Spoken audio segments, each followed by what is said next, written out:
Hello दोस्तों, आप सभी का स्वागत है मेरे यूट्यूब चैनल पर।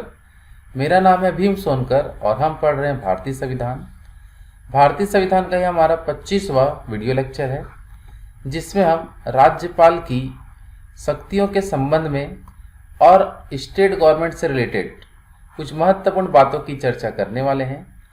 इससे पहले तक के वीडियो में हम राज्यपाल से संबंधित कुछ महत्वपूर्ण अनुच्छेदों के बारे में चर्चा कर चुके थे और आज हम राज्यपाल की शक्तियां और उनसे रिलेटेड अन्य जानकारी और साथ ही राज्य सरकार के जो मुख्यमंत्री और मंत्रियों के बारे में भी हम कुछ चर्चा इस वीडियो में करने जा रहे हैं। ठीक है, तो चलिए स्टार्ट करते हैं आज का हमारा वीडियो।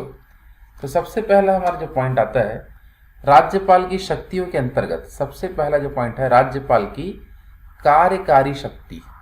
राज्यपाल की जो कार्यकारी जो शक्ति है, इसके संबंध में हमें क्या क्या याद रखना है।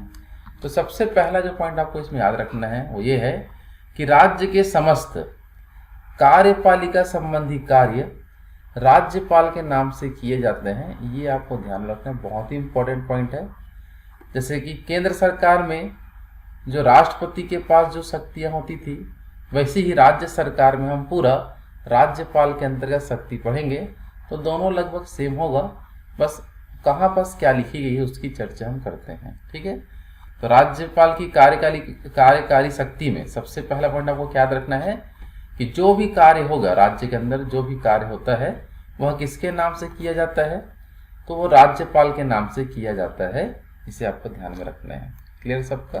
चलो, राज्यपाल की इसी शक्ति में बताया गया है कि राज्यपाल मुख्यमंत्री को तथा मुख्यमंत्री की सलाह से उसकी मंत्री परिषद के सदस्यों की नियुक्ति करता है। तो ये आपको बहुत ही इंपॉर्टेंट याद रखना है कि राज्यपाल किनकी नियुक्ति करता है।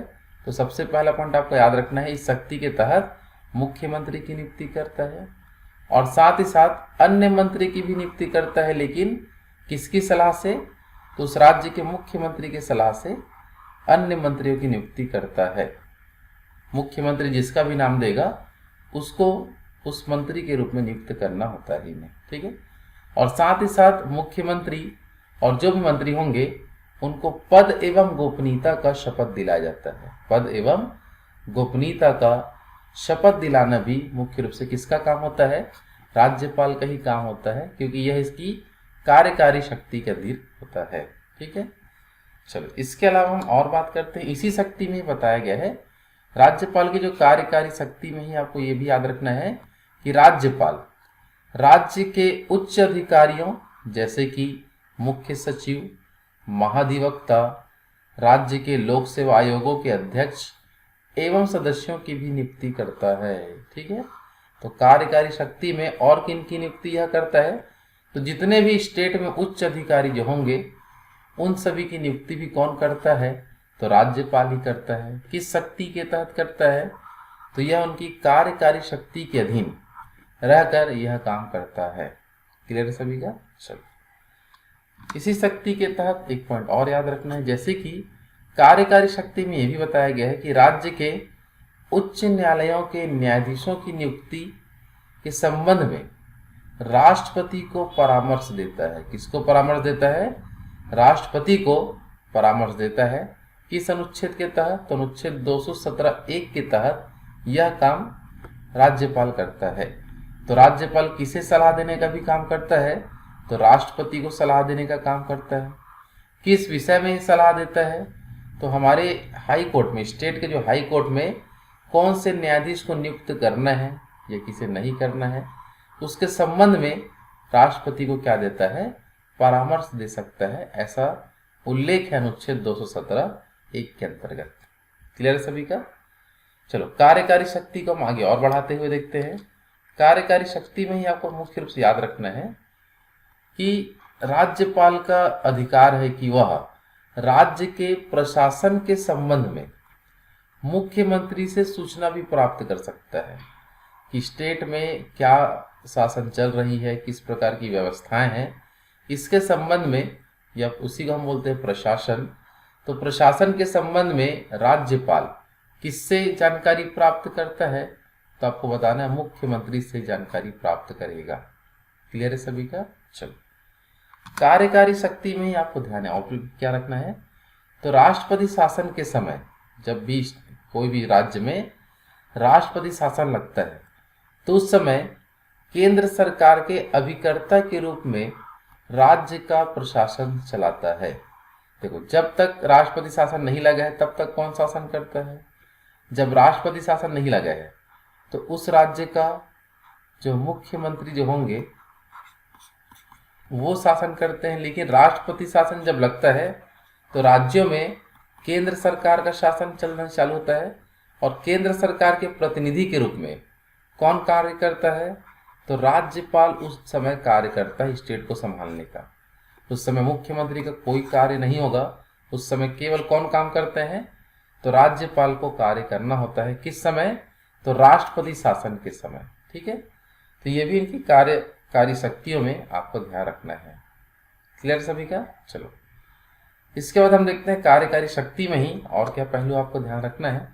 तो इसी में आपको ध्यान ये रखना है कि राज्यपाल राज्य के विश्वविद्यालयों का कुलपति होता है। स्टेट के जितने भी विश्वविद्यालय जो होते हैं उनका कुलपति कौन होता है, तो राज्यपाल होता है।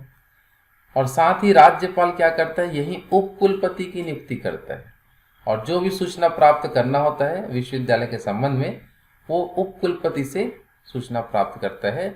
इसी संबंध में इनको नियुक्त किया जाता है। ठीक है, तो यहाँ से हमें क्या समझने मिला, तो जितने भी हमारे यूनिवर्सिटी होते हैं, विश्वविद्यालय होते हैं, उसका कुलपति कौन होता है, तो राज्यपाल होता है। और इन्हीं विश्वविद्यालयों में उप कुलपति की नियुक्ति कौन करता है, तो राज्यपाल ही करता है। इसे भी आपको ध्यान देना है। क्लियर है सबका। चलो, कार्यकारी शक्ति में ही हम आगे और बढ़ते हैं। इसमें आपको देखो ये भी देखने मिलेगा कि राज्यपाल और क्या कर सकता है, तो राज्य का जो विधान परिषद होता है, देखो हर एक राज्य में विधान परिषद नहीं है। आगे हम इन पूरी बातों की चर्चा करेंगे, विधान परिषद क्या है, विधानसभा क्या है, तो आगे थोड़ा इंतजार करिएगा नेक्स्ट वीडियो का। तो आगे हम विधान परिषद को अच्छे समझेंगे। तो विधान परिषद में क्या होता है कि ये प्रत्यक्ष रूप से यहाँ चुनाव होता नहीं है। विधान परिषद में चुनाव होता है अप्रत्यक्ष रूप से। अब अप्रत्यक्ष रूप से चुनाव होता है तो राज्यपाल भी कुछ सदस्यों को यहाँ मनोनीत करता है। तो उसी के संबंध में यहाँ लिखा है कि वह राज्य विधान परिषद की कुल सदस्यों का 1/6 भाग, कुल सदस्यों का 1/6 भाग नियुक्त करता है, या हम बोल सकते हैं मनोनीत करता है। तो ये भी पॉइंट आपको बहुत ही अच्छे से याद रखना है कि विधान परिषद में राज्यपाल कुल कितने सदस्यों को मनोनीत या नियुक्त करता है, तो कुल का 1/6। और ये जो भी सदस्य होंगे वो अनुच्छेद 171 के अनुसार ये बताया गया है कि ये कला, साहित्य, विज्ञान, समाज सेवा और सहकारी आंदोलन से जुड़े होने व्यक्ति होने चाहिए और ये उनको विशेष रूप से विशेषज्ञ होने चाहिए इन संदर्भ में। तो उन्हें विधान परिषद में नियुक्त किया जा सकता है। तो ये संपूर्ण हम देख चुके राज्यपाल की कार्यकारी शक्ति क्या है उनके संबंध में। क्लियर सभी का। आगे हम बढ़ते हैं राज्यपाल की विधायी शक्ति की ओर। विधायी शक्ति का मतलब क्या होगा, तो कानून बनाने से संबंध में या कानून से रिलेटेड जो भी शक्तियां राज्यपाल को प्राप्त होता है उसे ही हम बोलते हैं विधायी शक्तियां। क्या बोलते हैं, विधायी शक्तियां। तो स्टेट में जहां कानून बनता होगा उनके संदर्भ में जो भी उनको अधिकार है या जो भी शक्तियां हैं वो सारी चीज विधायी शक्ति के अधीन आता है। ठीक है, चलो, तो सबसे पहला पॉइंट आपको याद रखना है इसके अंतर्गत कि राज्यपाल विधानमंडल का अभिन्न अंग होता है। राज्यपाल क्या होता है, विधानमंडल का मतलब क्या होता है, जैसे अपन इससे पहले जैसे संसद देखे थे, तो आप पहले संसद को अच्छे से याद कीजिए। तो संसद में कौन कौन शामिल होते थे, तो लोकसभा, राज्यसभा और राष्ट्रपति मतलब प्रेसिडेंट। ये तीनों के मिलने से क्या बनता था बता दो, संसद। वैसे हम देखेंगे विधानमंडल क्या है। विधानमंडल का मतलब ये होता है जैसे कि विधानसभा, विधान परिषद और राज्यपाल, ये तीनों के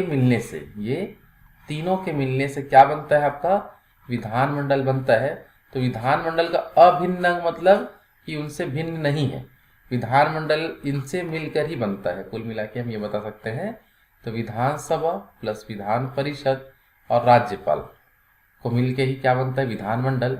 और जिस राज्य में विधान परिषद नहीं है वहाँ केवल विधानसभा और राज्यपाल के मिलने से भी विधानमंडल का निर्माण हो जाता है। तो कुल मिला के राज्यपाल का रहना एकदम आवश्यक है, इसलिए कहा गया है कि ये विधानमंडल का क्या है, अभिन्न अंग है। इसी चीज को देख के कहा गया है, क्योंकि इनके बिना विधानमंडल का निर्माण नहीं हो सकता। क्लियर है सभी का? ठीक, चलो आगे बढ़ते हैं। इसी में हम देखते हैं विधायी शक्ति के अंतर्गत आपको और क्या याद रखना है, तो इसी में आपको ध्यान ये रखना है कि राज्यपाल विधानमंडल जो होते हैं, जिसमें विधानसभा और विधान परिषद होते हैं, उनके सत्र को आहूत करता है, उनका सत्रावसान कर सकता है या सत्र का विघटन भी कर सकता है। तो सत्र को आहूत करना मतलब बुलाना, सत्र की समाप्ति मतलब सत्रावसान, और बीच में सत्र को रोक देना तो वो कहलाता है विघटन। ठीक है, तो ये तीनों चीज राज्यपाल कर सकता है, जिसके बारे में उनकी विधायी शक्ति में लिखा हुआ है। ठीक है, चलो आगे देखते हैं। राज्यपाल विधानसभा के अधिवेशन अथवा दोनों सदनों के संयुक्त अधिवेशन को संबोधित करता है। ठीक है, संबोधित का मतलब कि वहां जाके भाषण देता है मुख्य रूप से। तो राज्यपाल को क्या अधिकार है विधायी शक्ति के तहत, तो वो विधानसभा के अधिवेशन का बात करे या दोनों सदनों के संयुक्त अधिवेशन का बात करे तो उन्हें वो एक साथ संबोधित कर सकता है। ये उनकी विधायी शक्ति में बताया गया है। ठीक है, चलिए विधायी शक्ति के तहत आगे हम और बढ़ते हैं। तो यहाँ लिखा है, राज्य विधानसभा के किसी सदस्य पर, राज्य विधानसभा का यदि कोई सदस्य है उस पर अयोग्यता का प्रश्न उठता है कि ये जो भी सदस्य नियुक्त हुआ है, भाई ये जो भी सदस्य विधानसभा में आए हैं लेकिन वो गैर कानूनी तरीके से आए हैं, तो प्रश्न उठ सकता है। सदस्य पर अयोग्यता का प्रश्न उत्पन्न होता है तो हम बात करेंगे उसका निपटारा कौन करता है, तो उसका निपटारा राज्यपाल करता है। कौन करता है बता दो, राज्यपाल करता है। किसके सलाह पर, किसके परामर्श पर, तो जो भी स्टेट का जो चुनाव आयोग होता है उसके परामर्श पर, ये चुनाव आयोग के परामर्श पर ऐसा कार्य किया जाता है। क्लियर है सभी का? तो ये याद रखेंगे, बहुत ही इंपॉर्टेंट क्वेश्चन है कि राज्य विधानसभा के किसी सदस्यों के बारे में हम देखते हैं। तो यदि अयोग्यता संबंधी प्रश्न यदि उठता है तो इसका निपटारा कौन करेगा, तो आपको टिक लगाना है राज्यपाल। किसके परामर्श पर करता है, तो चुनाव आयोग के परामर्श पर करता है। इसे आपको ध्यान देना है। क्लियर है सभी का? चलो विधायी या कानूनी शक्ति में ही हम और आगे बढ़ते हैं। इसमें आपको ध्यान ये देना है कि राज्य विधानमंडल द्वारा पारित विधेयक, यदि हम बात करते हैं विधानमंडल अभी में हम समझ चुके हैं, विधानसभा और विधान परिषद और राज्यपाल इनके मिलने से विधानमंडल बनता है। तो विधानमंडल के द्वारा पारित विधेयक राज्यपाल के हस्ताक्षर के बाद ही कोई अधिनियम बन सकता है या कोई कानून बन सकता है। इसे आपको यहाँ बताया गया है। क्लियर है सभी का? तो राज्य विधानमंडल द्वारा पारित जो विधेयक होते हैं वो अधिनियम कैसे बनते हैं, तो आपको बताना है राज्यपाल के हस्ताक्षर के बाद ही वे अधिनियम बन सकते हैं। ये आपको बताया गया है विधायी शक्ति के अधीन। ठीक है, चलो विधायी शक्ति को ही हम आगे और कंटिन्यू करते हैं। तो इसमें नेक्स्ट जो पॉइंट हमारा लिखा है तो वो लिखा है अनुच्छेद 213 के तहत, बहुत ही इंपॉर्टेंट खास बात है। अनुच्छेद 213 के तहत राज्यपाल अध्यादेश जारी कर सकता है। अध्यादेश एक अस्थायी कानून होता है। जब सदन का सत्र नहीं चल रहा होता है तो उस समय एक अस्थायी कानून लाना अध्यादेश कहलाता है। अध्यादेश के बारे में हम संपूर्ण जानकारी राष्ट्रपति का जब हम टॉपिक पढ़ रहे थे और उस समय हम देख रहे थे अनुच्छेद 123, ये राष्ट्रपति के अध्यादेश से रिलेटेड होता है। तो जब ये हम पढ़ रहे थे तो हम संपूर्ण जानकारी कर देख चुके हैं। यदि आप नहीं देखे हैं तो हमारे चैनल के प्लेलिस्ट में जाके उस वीडियो को जरूर देखें, अध्यादेश क्या है उनके संबंध में। ठीक है, हमारे यूट्यूब चैनल का नाम है भीम सर। अब यूट्यूब में इस नाम से यदि सर्च करेंगे तो हमारा चैनल मिल जाएगा और वीडियो के प्लेलिस्ट में जाकर आप सभी वीडियो को लाइन से कंटिन्यू देख सकते हैं। क्लियर है सभी का? चलो, तो ये हो गया हमारा अनुच्छेद 123 क्या है और इसके तहत क्या होता है। तो राज्यपाल क्या जारी कर सकता है, अध्यादेश। सेम वही प्रोसेस होता है जो हम राष्ट्रपति में पढ़े थे, वही सेम प्रोसेस राज्यपाल के अध्यादेश का भी होता है। तो तो यदि आप वो एक बार देख चुके हैं तो इसको दोबारा बताने की कोई आवश्यकता मुझे नहीं होगा। क्लियर है सभी का? चलो, विधायी शक्ति में ही अगला जो हमारा पॉइंट है उसमें ये लिखा है कि राज्य धन विधेयक के अतिरिक्त किसी विधेयक को पुनर्विचार के लिए राज्य विधानमंडल के पास भेज सकता है। सॉरी, ये जो राज्य नहीं है, राज्यपाल है, सॉरी, राज्यपाल जो होता है धन विधेयक के अतिरिक्त, मतलब धन विधेयक को छोड़ के, धन विधेयक के अतिरिक्त किसी भी विधेयक को पुनर्विचार के लिए राज्य विधानमंडल के पास भेज सकता है, परंतु राज्य विधानमंडल द्वारा इसे दोबारा पारित किए जाने पर वह अपनी सहमति देने के लिए बाध्य होगा। ठीक है, यह लिखा है अनुच्छेद 201 में। इसका मतलब क्या हुआ, हम जो लाइन पढ़े, जैसे कि मान लो कि हमारे जो स्टेट में 2 सदन हो सकते हैं अधिकतर, जैसे कि पहला विधान सभा और दूसरा विधान परिषद। तो विधान सभा से कोई विधेयक पारित होकर कहाँ गया, विधान परिषद में, और विधान परिषद से पारित होकर ये जाएगा किसके पास, राज्यपाल के पास। किसके पास जाएगा बता दो, राज्यपाल के पास जाएगा। ठीक है, और अब हम बात करें इसी में, अब राज्यपाल के पास कोई विधेयक आया तो अब इसको वापिस ये उसी सदन में भेज सकता है। लेकिन अगर मान लो कि धन विधेयक आता है, कौन सा विधेयक, धन विधेयक, तो ऐसा वो नहीं कर सकता। लेकिन अन्य कोई विधेयक आया है तो राज्यपाल उसी सदन को वापस भेज सकता है। लेकिन जब राज्यपाल उस विधेयक को वापस भेजा और फिर से यही विधानसभा विधान परिषद में पास करता है और फिर विधान परिषद राज्यपाल के पास भेजता है, तब इसे इसको साइन करना ही होता है। ये आपको ध्यान में रखना है, राज्यपाल से रिलेटेड वही पॉइंट अनुच्छेद 201 में ये बताया गया है। क्लियर है सभी का, आया बात समझ में सबको? चलो आगे बढ़ते हैं। तो ये ध्यान रखना सभी लोग कि जब भी कोई विधेयक राज्यपाल के पास जाता है तो वो पुनर्विचार के लिए वापस भेज सकता है, लेकिन एक बार ही भेजेगा, दोबारा आने पर उसको सहमति देना ही पड़ता है। क्लियर सभी का? चलो, विधायी शक्ति के अंतर्गत हम एक पॉइंट और समझते हैं जो इम्पोर्टेंट है हमारा, और ये है कि राज्यपाल किसी विधेयक को राष्ट्रपति के विचार के लिए आरक्षित रख सकता है यदि वह विधेयक उच्च न्यायालय की शक्तियों का अल्पीकरण करता हो। जैसे कि इसमें हम क्या समझे तो उसको ध्यान से देखेंगे कि जैसे कि आपका राज्यपाल का हम बात करें तो इस राज्यपाल को नियुक्ति कौन देता है, तो राज्यपाल की नियुक्ति कौन करता है, राष्ट्रपति। ठीक है, और राष्ट्रपति का हम बात करें कि ऐसा कुछ हम बात करते हैं जैसे कि ये हमारा विधानसभा है और ये विधान परिषद है। विधानसभा से कोई विधेयक पारित होकर कहाँ गया, विधानसभा से विधान परिषद, विधान परिषद से कहाँ जाएगा वो, राज्यपाल के पास। अब राज्यपाल को हस्ताक्षर करना है तब वो अधिनियम बनेगा, लेकिन हस्ताक्षर करने से पहले उस विधेयक को राष्ट्रपति के लिए रोक के रखे रहेगा। लेकिन वो विधेयक क्या होना चाहिए, जब राष्ट्रपति के पास हम राष्ट्रपति की सहमति के लिए हम रोके हैं, लेकिन वो विधेयक होना चाहिए हाई कोर्ट से रिलेटेड। हाई कोर्ट का जो शक्ति है उसका अल्पीकरण, मतलब उनके शक्तियों को कम करने से संबंधित यदि विधेयक है तो ही वो राष्ट्रपति के लिए रोक सकता है।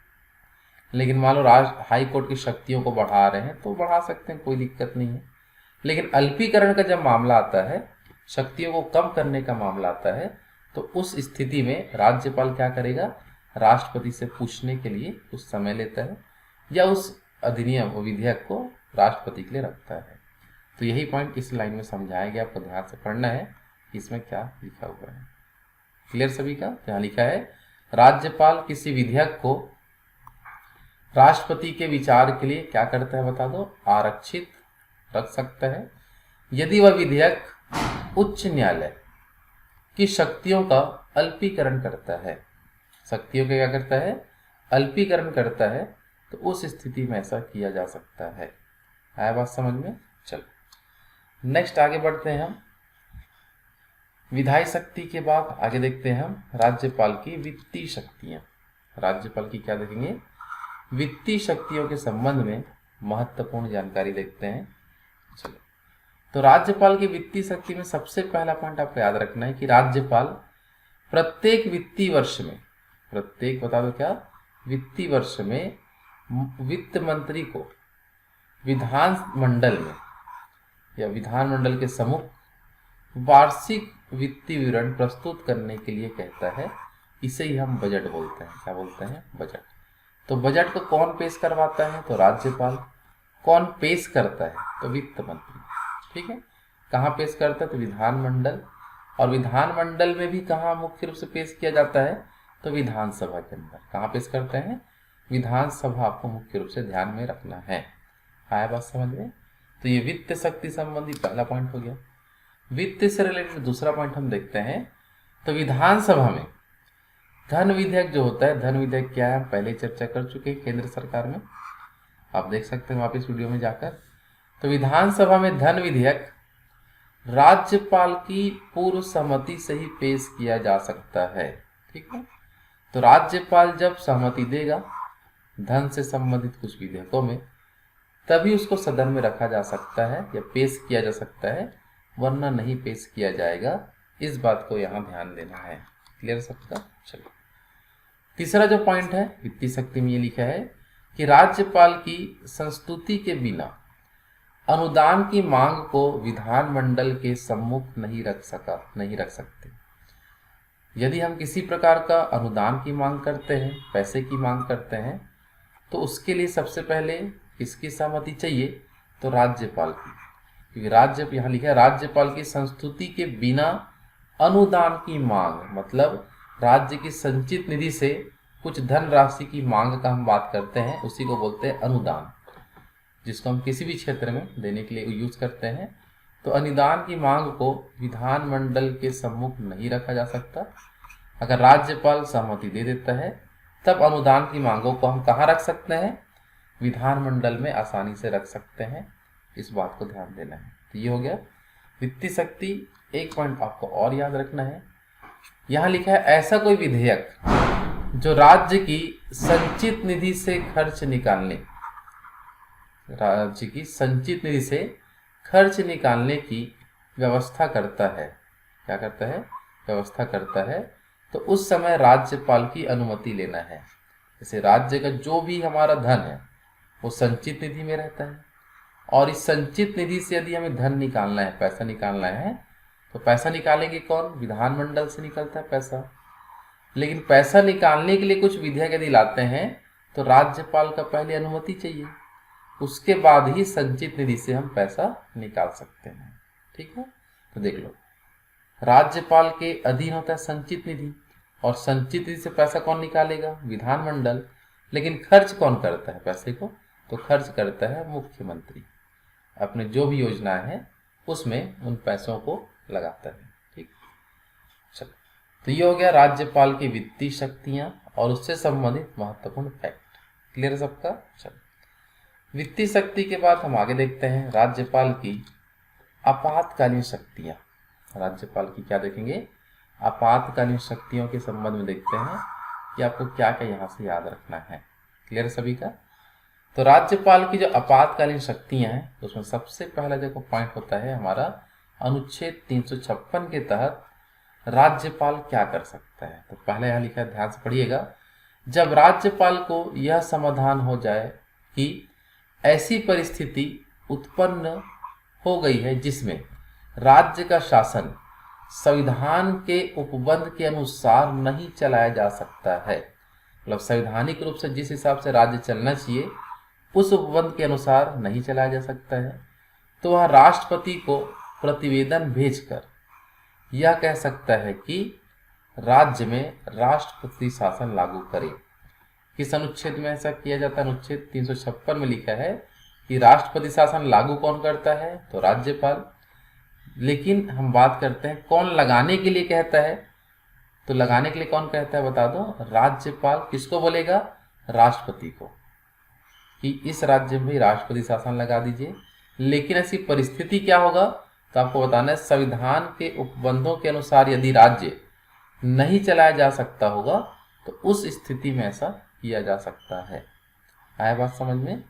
तो यह है राज्यपाल की आपातकालीन शक्तियां। आपातकालीन शक्तियों के बाद हम आगे बढ़ते हैं मुख्य रूप से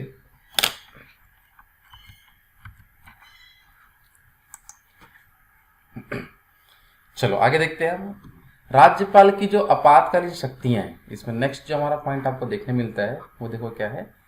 यहाँ लिखा है केंद्र सरकार द्वारा दिए गए निर्देश को राज्य सरकार द्वारा न मानने की स्थिति पर राज्यपाल उस राज्य में राष्ट्रपति शासन लगाने के लिए राष्ट्रपति को सिफारिश कर सकता है। इसी को हम बोलते हैं संवैधानिक उपबंध न मानना। यह संविधान के मुख्य रूप से जो दिए गए निर्देश को नहीं माना जाना, मतलब ये सबसे महत्वपूर्ण लाइन है कि यदि केंद्र सरकार के द्वारा कुछ निर्देश दिया जाता है स्टेट गवर्नमेंट को और उससे वो नहीं मान रहा है तो उस स्थिति में भी राष्ट्रपति शासन लगाया जाता है। ये आपको ध्यान देना है। क्लियर है? तो देखो दो तरीके से आपातकालीन शक्ति या राज्यपाल का काम आता है। सबसे पहले अगर राज्य संविधान के अनुरूप नहीं चल पा रहा हो तो अनुच्छेद 356 के तहत राष्ट्रपति शासन लगवाने के लिए किसे कहेगा? तो राष्ट्रपति को कहता है। दूसरा चीज हम देखें कि राज्य यदि केंद्र सरकार के द्वारा सेंट्रल गवर्नमेंट का यदि कुछ निर्देश को नहीं मानता है तो उस स्थिति में भी राष्ट्रपति जो है वो यहाँ राष्ट्रपति शासन लगा सकता है। किसके कहने पर? तो राज्यपाल के कहने पर ऐसा होता है। क्लियर सबका? चलो तीसरा कंडीशन ये होता है जैसे कि हम बात करें कि यदि विधानसभा में स्टेट का जो विधानसभा होता है और विधानसभा का जो बहुमत दल का नेता होता है वही उस राज्य का मुख्यमंत्री बनता है। ये याद रखना है। ठीक है? तो यदि विधानसभा में पार्टी का बहुमत खत्म हो गया है, मतलब जिस पार्टी का सरकार चल रहा था विधानसभा में जिनको ज़्यादा सीट मिली थी उनका सरकार चल रहा था, लेकिन उनकी सीट या कोई सदस्य बहुमत वापस ले लेते हैं उस पार्टी से, दूसरा पार्टी में जुड़ जाते हैं, तो उस स्थिति में उनका बहुमत खत्म हो जाता है उस पार्टी का। जितने सदस्यों के मिलने से गवर्नमेंट बना होता है, अगर वो सदस्य दूसरे पार्टी में जुड़ जाते हैं तो उनका बहुमत क्या हो जाता है? खत्म हो जाता है। तो वो स्थिति यदि पैदा हो जाता है तो क्या होगा? वही चीज़ यहाँ बताया गया है। यदि विधानसभा में पार्टी का बहुमत खत्म हो जाने की स्थिति में राज्यपाल उस राज्य में राष्ट्रपति शासन लगाने के लिए राष्ट्रपति को सिफारिश करता है। ठीक है? तो तीन कंडीशन हो गया जो आपातकालीन शक्तियां राज्यपाल को प्राप्त है। पहला आप समझ चुके हैं 356 के तहत संवैधानिक रूप से।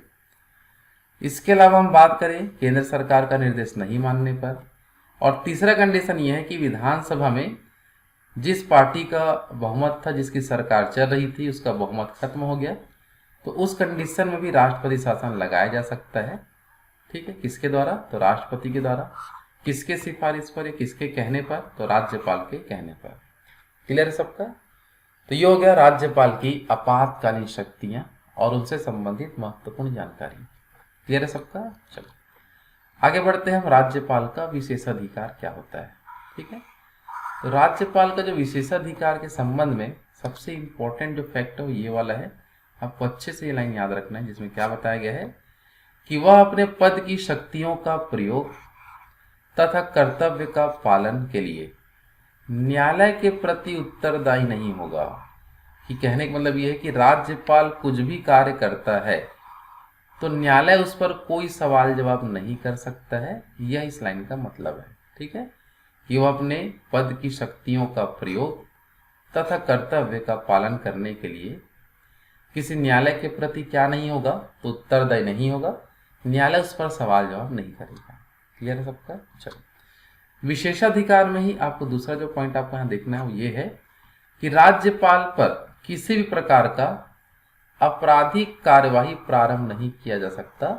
कि राज्यपाल यदि मान लो कुछ अपराध भी करता है तो उस पर आपराधिक कार्यवाही नहीं होगा, उसको गिरफ्तार नहीं कर सकते।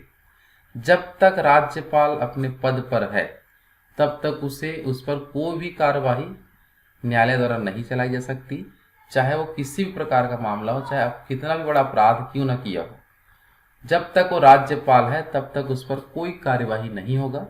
यह उनके विशेषाधिकार में लिखा हुआ है। ठीक है। चलो, तीसरा जो हम विशेषाधिकार देखते हैं वो ये है, जब वह पद पर हो तब तक उसकी गिरफ्तारी का आदेश किसी भी न्यायालय द्वारा जारी नहीं किया जा सकता है। ये भी इनके विशेषाधिकार में है कि जब तक वो किस में है, राज्यपाल अपने पद में जब तक बने हैं तो कितना भी बड़ा वो अपराध कर ले उन्हें गिरफ्तार नहीं किया जा सकता है। इस बात को आपको ध्यान देना है। क्लियर सबका? ठीक है। तो कोई भी गिरफ्तारी का आदेश कोई भी न्यायालय दे सकता है कि राज्यपाल को? तो नहीं दे सकता, क्योंकि ये उनके विशेषाधिकार में लिखा हुआ है। ठीक है। चलो, नेक्स्ट विशेषाधिकार हम देखते हैं। ध्यान से यहाँ लिखा है कि राज्यपाल का पद ग्रहण करने से पूर्व या पश्चात उसके द्वारा किए गए कार्य के संबंध में कोई सिविल कार्यवाही करने से पहले 2 माह पूर्व सूचना देना अनिवार्य होता है। मतलब इसका मतलब ये है कि हम आपराधिक मामले पर कोई भी कार्रवाई तो नहीं कर सकते, लेकिन सिविल मामले में कार्रवाई कर सकते हैं। सिविल मामले का मतलब अगर कोई केस पैसे से रिलेटेड है, धन से संबंधित है, तो वो सिविल मामले में आ जाता है, तो उसकी जांच न्यायालय करवा सकता है। लेकिन ऐसा करने से पहले उनको 2 महीना पहले सूचना देना होता है। कितना महीने पहले? 2 माह पहले सूचना देना उन्हें क्या होता है? अनिवार्य होता है। इस बात को आपको ध्यान देना है। क्लियर सभी का? तो ये राज्यपाल के विशेषाधिकार में इतने सारे फैक्ट आपको यहाँ से ध्यान रखना है बात समझ में? चलो, तो ये हो गया हमारा राज्यपाल का विशेषाधिकार और उससे संबंधित महत्वपूर्ण पॉइंट। तो ये आपको ध्यान रखना, विशेषाधिकार बहुत ही इंपॉर्टेंट पॉइंट होता है, ये क्लियर होना चाहिए। क्लियर है सभी का? चलो, अब इसके बाद हम देखते हैं राज्यपाल का विवेकाधिकार शक्तियां। राज्यपाल को किस प्रकार से विवेकाधिकार शक्ति प्राप्त है उनके बारे में, कि वो अपने इच्छा अनुसार क्या कर सकता है, अपने विवेक से क्या कार्य कर सकता है, उसके संबंध में सबसे पहला फैक्ट ये है कि जब विधानसभा भंग हो गया हो, कि विधानसभा अचानक भंग हो गया हो और किसी दल को स्पष्ट बहुमत प्राप्त न हो, तो उस स्थिति में राज्यपाल अपने विवेक से किसी भी व्यक्ति को मुख्यमंत्री के रूप में नियुक्त कर सकता है। ये याद रखना है। जैसे कि हम इसका डिटेल से अध्ययन करते हैं। जैसे मान लो कि हमारी स्टेट में जो विधानसभा जो होता है, तो विधानसभा के जो बहुमत दल के नेता होंगे उन्हें ही मुख्य रूप से क्या बनाया जाता है? मुख्यमंत्री। क्या बनाते हैं? मुख्यमंत्री बनाया जाता है। अब मान लो कि ऐसा कोई पार्टी जितने भी पार्टी विधानसभा का चुनाव लड़े लेकिन कोई स्पष्ट बहुमत नहीं मिला। स्पष्ट बहुमत में ये बता सकते हैं कि जो आधे से अधिक यदि किसी पार्टी को मुख्य रूप से सीट मिल जाती है तो उनका सरकार बनने का पूर्ण बहुमत हो जाता है या पूर्ण चांस होते हैं। उन्हीं का ही नेता ही कोई एक क्या बनता है? मुख्यमंत्री बनता है। लेकिन मान लो कि किसी पार्टी को विधानसभा में स्पष्ट बहुमत ही नहीं मिला है। क्या नहीं मिला है? स्पष्ट बहुमत नहीं मिला है। तो अब हम किसे मुख्यमंत्री बनाएं? तो उस कंडीशन में क्या होगा? तो उस कंडीशन में राज्यपाल अपने विवेक से किसी भी व्यक्ति को मुख्यमंत्री बना सकता है। वो उसके ऊपर है कि वो किसी भी पार्टी का हो या किसी पार्टी का नहीं भी हो तो भी ऐसा कर सकता है। वो राज्यपाल के विवेक पर डिपेंड है कि वह किसी भी व्यक्ति को क्या बना सकता है? मुख्यमंत्री के रूप में पद दे सकता है। तो यह इसका कहलाता है विवेकाधिकार शक्ति। क्लियर है सभी का? तो विवेकाधिकार शक्ति का प्रयोग कब करेगा? जब विधानसभा में किसी भी पार्टी को स्पष्ट बहुमत प्राप्त नहीं होता है, तो कोई भी पार्टी सरकार नहीं बना सकता, तो उस स्थिति में राज्यपाल मुख्यमंत्री की नियुक्ति कर सकता है। आया बात समझ में? चलो, तो ये हो गया विवेकाधिकार शक्ति। एक पॉइंट आपको और याद रखना है, जैसे कि राज्यपाल किसी भी विधेयक को राष्ट्रपति के लिए सुरक्षित रख सकता है, उन्हें राष्ट्रपति के पास भेज सकता है। ये भी उनके विवेक पर डिपेंड है। लेकिन एक नियम ये कहता है कि यदि कुछ विधेयक हाई कोर्ट के शक्तियों के संबंध में हो, उनके शक्तियों को कम करने के संबंध में हो, तो उनको राष्ट्रपति के लिए सुरक्षित रखना ही है, ये तो कंफर्म है, इसको ये उनके विवेक वाले में नहीं आएगा।